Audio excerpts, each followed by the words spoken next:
திருநெல்வேலி மாவட்டம் பாளையங்கோட்டையில் 30 சென்டிமீட்டர் மழை பதிவாகியிருப்பதாக தகவல் கிடைத்திருக்கிறது.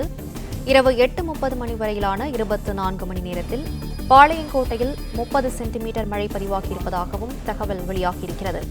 இதுகுறித்த விவரங்களை செய்தி ஆசிரியர் வேல்ராஜ் வழங்க கேட்கலாம். சார் வணக்கம்.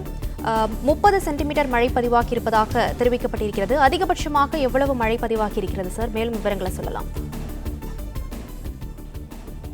தற்போது நெல்லை, கன்னியாகுமரி, தூத்துக்குடி, தென்காசி உள்ளிட்ட மாவட்டங்களுக்கு காலை 8:30 மணி வரையிலான ரெட் அலர்ட் ஆனது கொடுக்கப்பட்டிருக்கிறது. அங்கே அதிக மழையானது தொடர்ந்து பெய்து வருகிறது.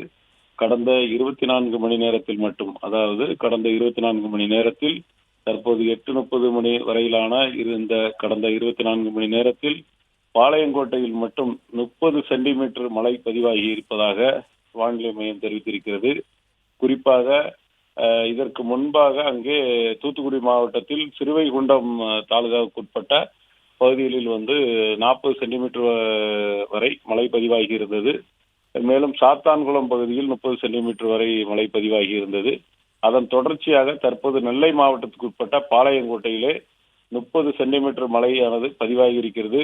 இந்த அதிக மழை காரணமாக ஏராளமான வீடுகளுக்குள் அங்கே தண்ணீர் புகுந்திருக்கிறது. தெருக்களில் தண்ணீர், அதிலிருந்து தாழ்வான பகுதியில் உள்ள வீடுகளுக்கு எல்லாம் மழை நீர் தேங்கி இருக்கிறது. தகவல்களுக்கு நன்றி சார்.